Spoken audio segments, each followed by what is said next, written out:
You are looking at Julian's pronunciation guide, where we look at how to pronounce better some of the most mispronounced words in the world, like this other curious word. But how do you say what you're looking for today?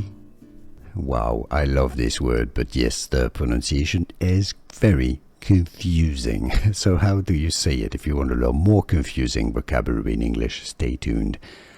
Milquetoast is how it's pronounced. So it's either a noun, a milquetoast, which is a timid or feeble person, or an adjective, which also means feeble, insipid, or bland, something that doesn't really have much flavor to it. Milk toast. All right, so it's not milky toast or just milk, just like milk. Milquetoast. Yeah, fantastic word. How to pronounce English pronunciation, milquetoast. And now you know.